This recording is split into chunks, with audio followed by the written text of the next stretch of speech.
Hi, this is Craig Stocks here at Utah Desert Remote Observatories, and I want to talk to you today about doing mosaics. And I've had a couple questions from people asking about the way I approach it, and I'm going to actually show you two different ways to do it, kind of the straightforward way and then the little bit less straightforward method when you're using a starless workflow.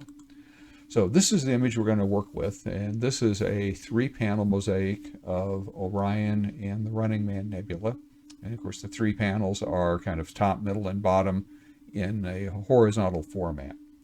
So let's start with how I captured the image and how I set that up, and then we'll move through the workflow just briefly in PixInsight, and most of the time will be spent in Photoshop. So let's look at how it's set up to start with. And I use Voyager as my control system. So I've just pulled this window in. This is actually we're looking at the remote computer at the observatory where I do my imaging. And again, that's at utahdesertremote.com. And Voyager has a real nice web dashboard. And I'll connect to that just quickly here. And one of the things that's really nice about the web dashboard is it has a great virtual field of view. Now, since I've already captured this, we can go back and I should be able to find, here's the Orion mosaic, so I can load this target. And there's how I had it framed. And you can see this is how the three panels are arranged, 1, 2, and 3. And I can control the rotation, the number of panels, both horizontally and vertically. I can click and move this around to fine-tune exactly how I want it to be organized. I can even control the amount of overlap, if I want more or less overlap between the panes. And then I just save that to the RoboClip tool in Voyager, and then I can load that into the Mosaic tool to image this, and then it images those three panes during the session. So that's how the data was captured using Voyager. So let me just move this back out of the way, and let's take a quick look at PixInsight, because once the data is collected, then you have to go through the calibration and integration process. So what I have here is just kind of the standard PixInsight setup. I've loaded the lights just through the normal process, and then I have my flats, my darks, and bias frames. And if I go to the calibration tab, you can see that we have our red, green, and blue, and everything is tied together correctly. And I have an output pedestal on automatic, and for registration it's set to auto, and it's going to my selected folder where I want to save the results. But I actually have data in three panes. And if we look at the lights, you can see that my naming convention includes pane 3, pane 2, pane 1. So Voyager is identifying which pane or which panel each one of these subs is associated with. And so in the calibration data, I can add a grouping keyword. And so let's just add the word pane. And what PixInsight will do, when I click the plus sign, it will pick up the pane. And now we can see by the check mark that it's going to use the word pane and then whatever comes after pane, which in this case is number 1, 2, or 3. And now all of a sudden I've got a whole bunch of reds, greens, and blues in the calibration data. I don't really want to calibrate the panes differently, but I want to integrate them and align them separately. So what I really want to do is change this check mark from pre, which is the calibration phase, to post. So if I highlight that and then click on the gear icon, it will just kind of cycle through the check marks. And so now we have the check mark under post. And we can see our calibration data is back to just calibrating by filter. If I look at the post calibration though, we can now see that I have 3 reds, 3 greens, and 3 blues for pane 1, pane 2, and pane 3. And here's the panes over here on the kind of the far right-hand column. The last thing I need to do is change my registration reference image from auto to auto by pane. And that will cause PixInsight to register the panes together. So pane 1 will all be registered to a common reference image. Pane 2 would be registered to one of its common reference images, and so forth. That will create actually 9 separate files, red, green, and blue for pane 1, 2, and 3. Once that's done, I'd go through my standard PixInsight post-processing of combining the red, green, and blue for each one of those panes to create an RGB image, do some noise reduction, and then a stretch, and save those as typically as 16-bit TIFF images, so they're ready to work with in Photoshop. So that's kind of the preliminary work and how I generated the images that we're going to align. You can also use Deep Sky Stacker or APP, whatever your preference is for integration. Stacking software should work just fine. I do my mosaic assembly in Photoshop, so let's take a look at that. I'll close this and move it out of the way. So let's just start from scratch in Photoshop. I'm going to close this image. And because we have red, green, and blue, pane 1, pane 2, and 3, so 3 separate images, we need to load those all together. So if you've watched any of my videos, you've probably seen me do this numerous times. I'll go to File, Scripts, Load Files into Stack, and that presents this dialog box where I can select which files I want to load as layers into a stack, into the layer stack. So just click on Browse, and this is the Mosaic tutorial. So I'll just select top, middle, and bottom, and these were just generated out of PixInsight. Click OK. That adds them to the list, and then click OK again, and that will load these 3 images. And if you watch the layers palette over on the right, you can see those have been loaded in. So we now have 3 layers, and they came in with the name of the file as the layer name. So we have bottom, middle, and top. So they're kind of backwards.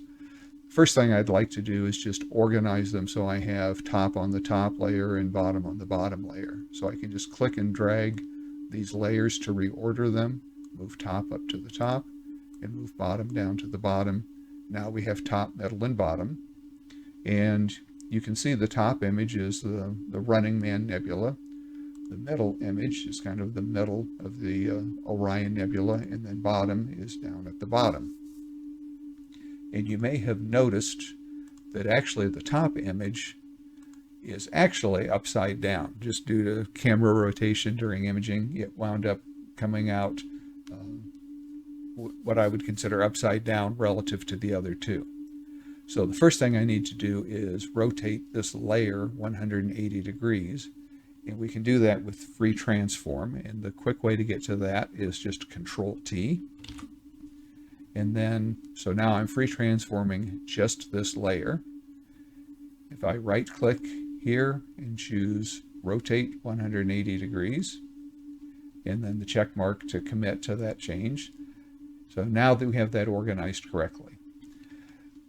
Next, we need to expand the frame so that we have room for all 3, because right now, if we go into the crop tool, you can see that it's just cropping for the 1 image. But in fact, they're all 3 there. So I can, in the crop tool, I can just grab, in this case, I'll grab the top and just pull it up so that there's room to align all 3 layers, or all 3 images, one on top of the other. Now with the Move tool, which is the crossed arrows, or I can tap V for the Move tool, I can just grab this top layer and drag it up to the top so it's roughly in position. Then I can grab the middle layer, drag it up, and so now we've got the 3 layers kind of roughly aligned so that we have the bottom, middle, and top. But now we need to carefully align, and the way we're going to do that is by using the stars, and we're going to use the blending modes, which is this box that normally says normal at the top of the layer stack. And if you click on the drop-down triangle, you'll see that there's actually a whole variety of different blending modes, that generally modes that darken, blending modes that lighten, blending modes that combine them, blending modes that take differences and subtract and divide, and then blending modes that use just the hue, just the saturation, just the color, or just the luminosity of the layer to blend with what's below. And of course, the way layers work in Photoshop is you're looking from the top down. So if you're in normal blending mode, as we saw when we first started, the layer on top winds up hiding everything below it. So let's start with this middle layer, and I'll align it to the bottom, then I'll align the top layer to the middle. So let me zoom in a little bit, and we'll start with just the move tool, and that's still active. And I'll just click and drag this down so that if you watch these 2 stars here and the 2 stars here, I'll drag that down roughly to in position. Now what I want to do is change to lighten blending mode. And what lighten blending mode does is take the brightest pixels from the top layer if they're brighter than what's below. And since we have star images here, and let me move this around, you can see now we're kind of seeing the stars, but seeing through the top layer to the bottom layer. And so I can roughly align the stars, something like that. And you can see there's a little bit of a rotation difference between the top and the middle layer. So we'll have to use free transform to adjust the rotation. And to do that, again, I'll just do a Control-T to activate free transform. And now I'll start over here on the right-hand side. That's just the way I approach it. And line these up. I'm really watching this bright star right here. Now I'm going to switch to difference blending mode because it's a little bit more precise, and I'll zoom in even more. And in difference blending mode, when everything is aligned, it turns black. So now we've got this corner aligned. In the free transform mode, you have this kind of reference reticle. And normally it's in the center of the layer when it's in free transform, but I can grab that and move it down to where we just aligned this star. And that lets me do both resizing and rotation relative to this point, which we just carefully aligned. So if I zoom in now to the other side of the image, I can see that the rotation is off. When I move outside the rectangle of the layer, I get a curved arrow showing I'm changing rotation. If I click and drag, now I'm changing the rotation, but I'm changing the rotation around that point on the other side that we just registered. So now we have registration all the way across, both aligned and the rotation is set. So I'll click the checkbox at the top to commit this, and I'll put the layer back into normal blending mode. And you can see there's a little bit of a transition difference. So I want to feather the top layer into the bottom layer, and I'm going to do that using a layer mask, which will allow me to selectively hide portions of the layer that the mask is on. You can add a mask by using what looks like a front-loading washer, kind of a square with a white circle in the middle. If I click on that, that will add a layer mask. And then I can go to the layer mask, grab the gradient tool, and with black as my foreground, and I normally use transparent as the background with the gradient tool, and you can see that choice right here in the top left.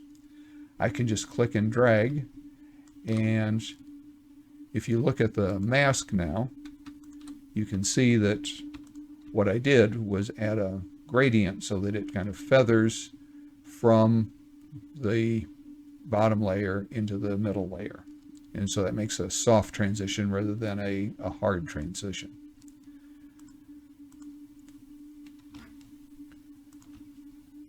So it's a pretty good blend. It looks like there's a little bit of a light spot here in the center. So we might want to darken that portion of this middle layer. An easy way to do that is with burning and dodging tools. And the easiest way to do that, I think, is to add a new layer. So we'll click on the new layer icon. And if we put this layer in soft light blending mode, what soft light does is if I paint on here in black, it will darken. Not all the way to black, but it will make it darker. And if I paint with white on this layer, it will lighten. So if I'm on that layer, go to the brush tool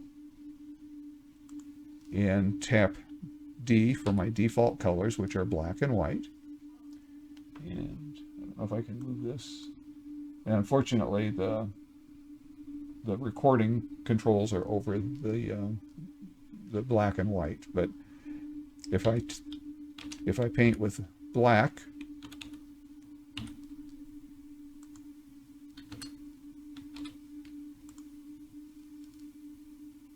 get things organized here. Painting with black, and we'll paint at 10% opacity. Black will darken. So I can kind of darken this little strip across here. And if I want to lighten an area, I can just tap X to switch to white as the foreground color to lighten areas. And just go back and forth to blend those together just by eye so it looks a little bit better. So now let's go to the top layer, and we'll just do the same thing again. I'll tap V for the move tool. Make sure that I'm on the top layer, and that's the selected layer. Move this down to kind of roughly align the stars. Switch to lighten blending mode. Zoom in and get the stars more closely aligned. So now I'm focused here on the right-hand side. I'll switch to difference blending mode and fine-tune it a little bit more. Now I'll zoom out, go to free transform because we have to adjust the rotation. I'll move the centering reticle over to the right where we just aligned that, adjust the rotation, and click OK. Put this back into normal blending mode. Again, we have a brightness difference, so we'll add a layer mask and grab the gradient tool. Again, draw a gradient to feather that, and we need to adjust the brightness here. So I'll add a soft light layer, and this time I'm going to do what's called creating a clipping mask. And what I'm going to do is clip this soft light layer to the layer below so that any changes will only affect that layer and nothing else below it.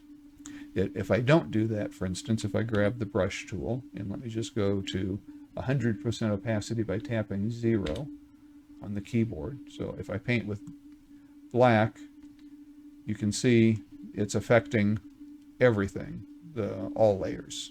So let me undo that, and now I'll right click on this layer and choose Create Clipping Mask. And you can see that the layer is indented slightly and there's a little arrow pointing down. Now if I do that same thing, paint with black, you can see that it's only affecting where this layer is visible and nothing below. So now I can put this layer in soft light blending mode, tap the 1 key for 10% opacity, paint with black, and just darken this area a little bit so that it blends a little better. And you can see that we've got some flare here that were probably created by the bright stars in the trapezium. And I want to adjust that, but I don't want to use something aggressive like a clone stamp because that's really changing things. The problem with this lens flare is not that it is changing things, but it's just made this area a little bit brighter and a little bit cyan. So what I want to do is make this area a little bit darker and a little bit more red so that we can see the detail behind it. And again, I'll just do that right on this soft light layer. I'll start by painting in black to darken this area. So I'm just painting with a black brush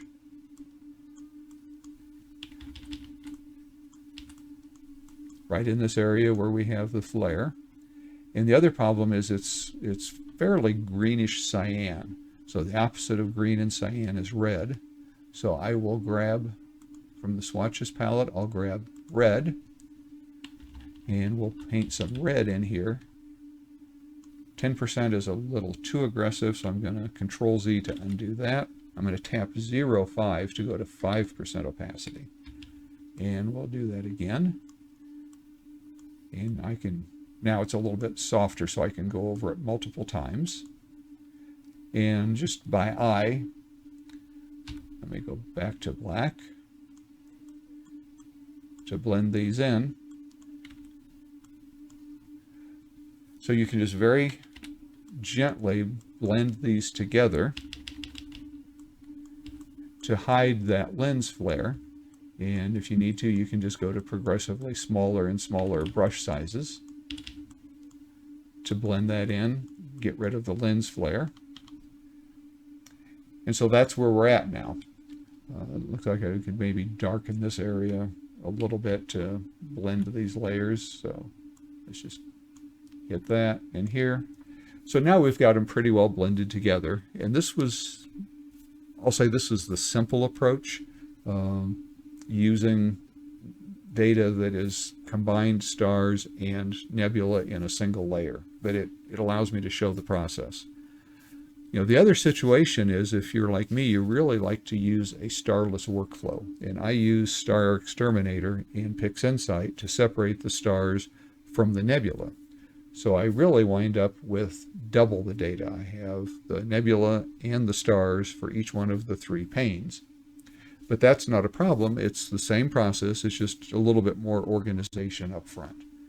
So let's just quickly look at that process. Let me go back to File, Scripts, Load Files into Stack. And again, we get this dialog box. I can browse. And this time I want to go to the Starless workflow. And you can see we have stars and nebula for all 3 positions, top, middle, and bottom.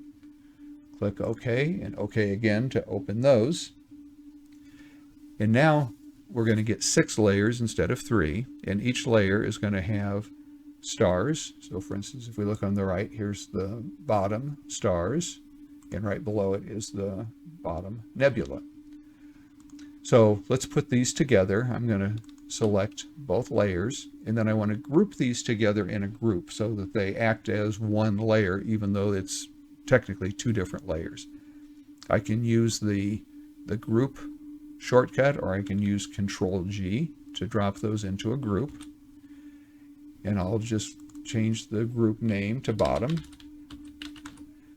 And the last thing I want to do is the star layer. I want to change from normal blending mode to screen blending mode.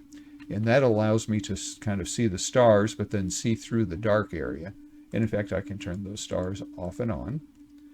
So now we have, instead of a layer with stars and nebula, we have a layer group with stars and nebula, and I've named it bottom, so I'll just slide it down to the bottom of the stack. Next we have the middle, both the stars and the nebula.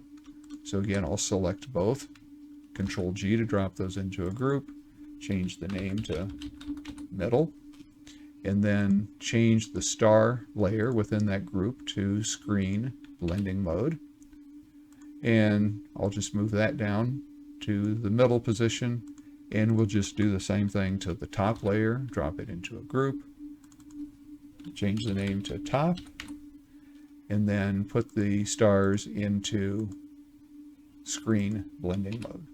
Again, this top is upside down, but the stars and the nebula are both upside down, so what we want to do is rotate this entire group. So since we're working on the group instead of just a single layer, I need to make sure I have the group selected rather than the layers within the group. And again, just Control T for free transform, right click in the image, rotate 180 degrees, click the check mark to commit that, and now we have it rotated into position. We can display or hide the contents of the group with the disclosure triangle on the left.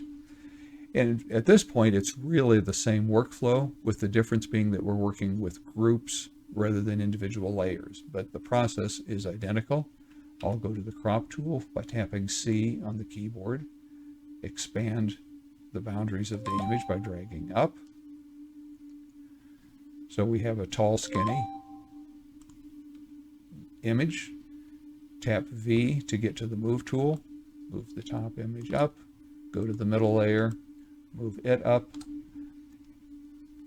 So now we can start to assemble it just like we did before.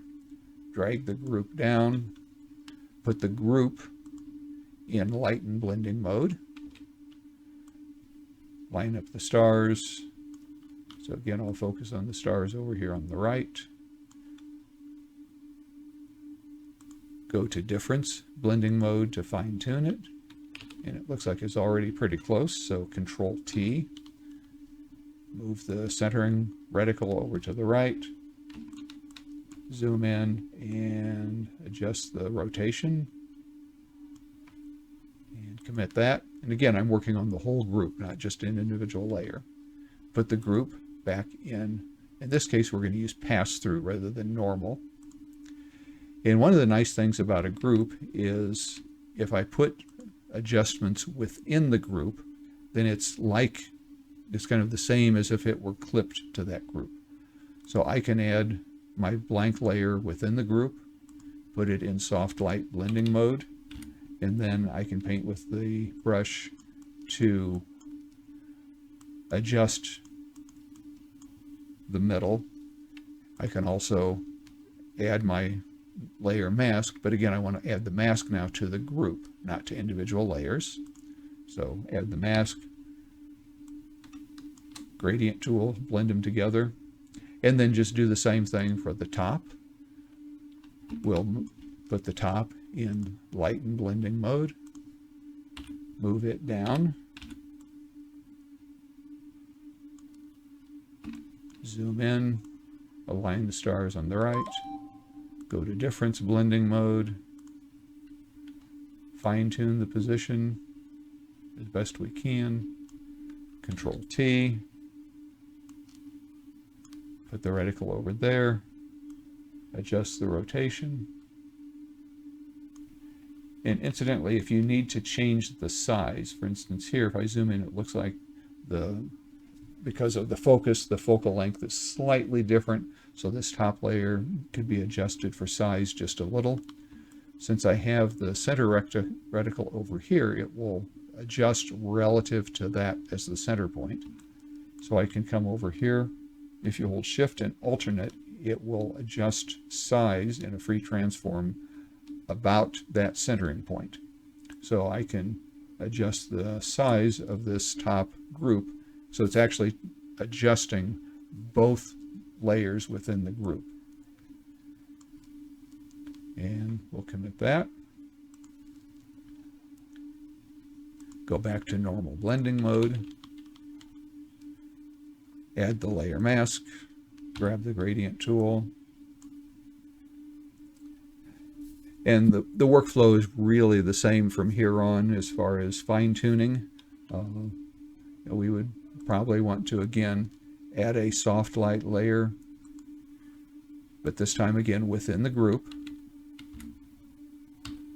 so that we can darken this area where there's a lens flare.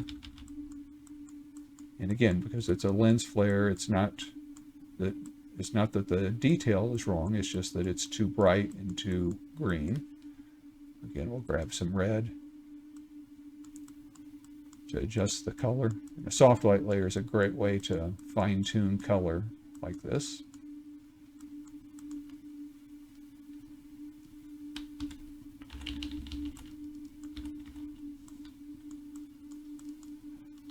So that's how you assemble the mosaic. And at this point, anything you want to do, if you want to address everything at once, if we add for instance, a hue saturation at the top of all three of these groups, I can adjust if I want to boost the saturation a little bit, if I want to add a levels or curves adjustment and play with the the brightness and contrast, I can do that. The other thing that you can do, since this is a starless workflow, I can move now that I've got everything aligned, I can move the stars out of these groups and put them in their own group. So let's just quickly do that. I'm going to go to the top layer, I'm going to grab the stars, and I'm going to move it all the way to the top of the layer stack. Then I'm going to go to the middle, grab the stars, move it to the top of the layer stack, and then grab the stars from the bottom, move it.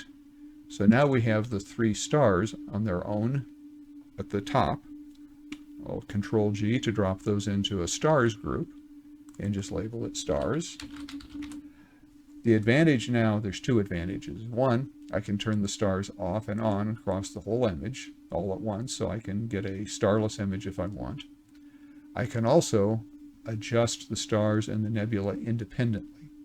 Since the levels and the saturation adjustment layers are now below the star layer or the star group, any changes that I make to the, for instance, the levels, is affecting only the underlying nebula and not the stars.